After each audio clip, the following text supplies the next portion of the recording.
Some lockdown activities. Nordic walking in Thetford Forest.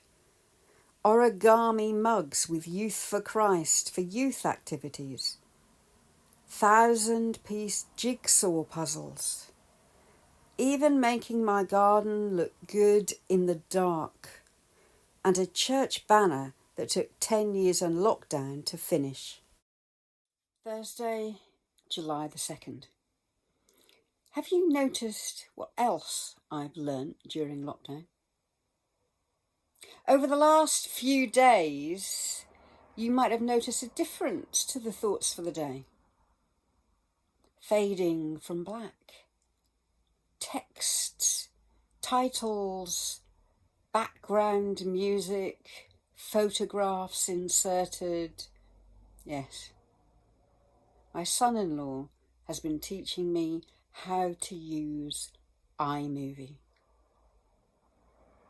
And in these days of technology, it means that with a little bit more practice, maybe I can produce things that look just a little bit more professional, which is all very well. But for 110 of these thoughts for the day, I've been simply recording, and every time I've made a mistake and every time there's been a noise outside or something's gone wrong, I've simply had to start again.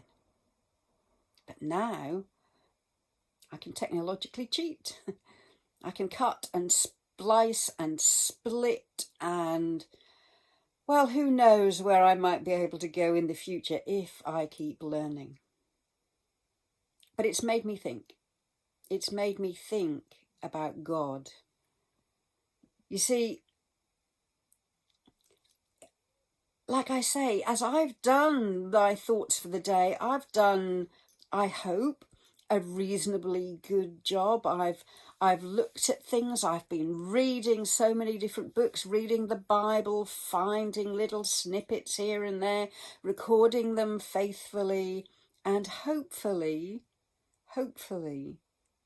God has been in them too, and you have found at least some of them useful. But as I've done these iMovie parts, I realise it's like a picture of who God is. Listen to this from the Amplified version of Philippians chapter 2, beginning at verse 12. So then, my dear ones, just as you have always obeyed my instructions with enthusiasm, not only in my presence, but now much more in my absence, continue to work out your salvation. That is, cultivate it, bring it to full effect, actively pursue spiritual maturity. With awe-inspired fear and trembling, using serious caution and critical self-evaluation to avoid anything that might offend God or discredit the name of Christ. This is the important part. For it is not your strength, but it is God who is effectively at work in you, both to will and to work, that is strengthening, energizing, and creating in you the longing and the ability to fulfill your purpose for His good pleasure.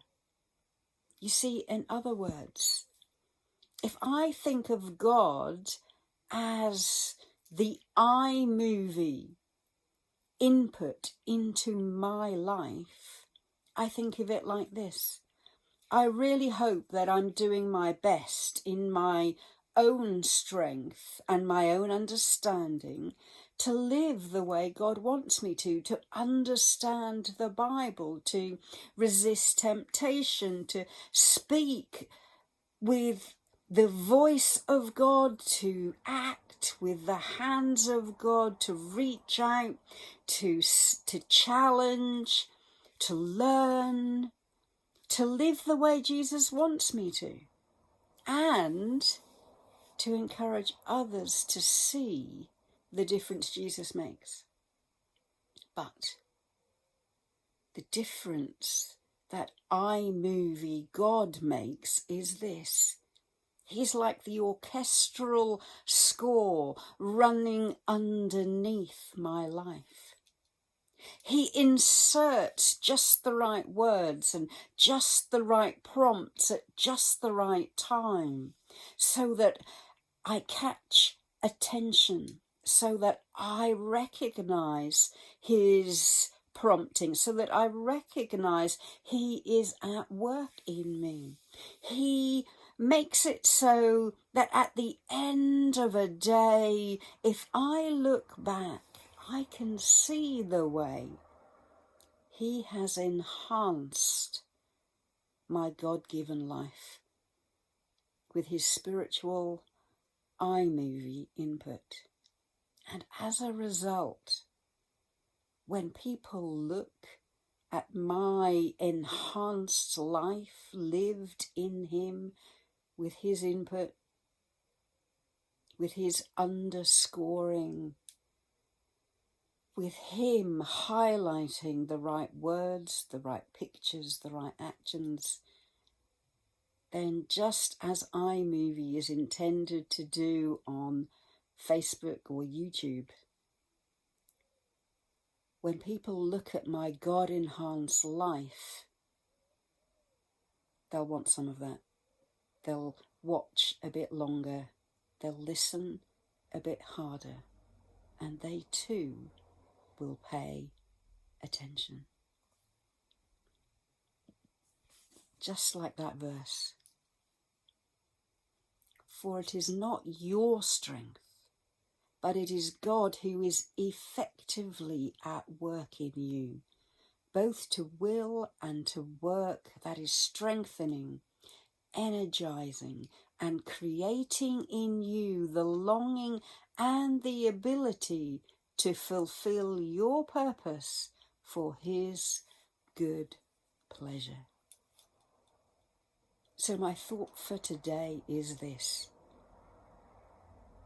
May you live an iMovie enhanced life today. A spiritual iMovie enhanced life today with God's input, God's text, God's titles, God's music running through your spirit so that people pay attention and take notice. Goodbye. I'll see you tomorrow.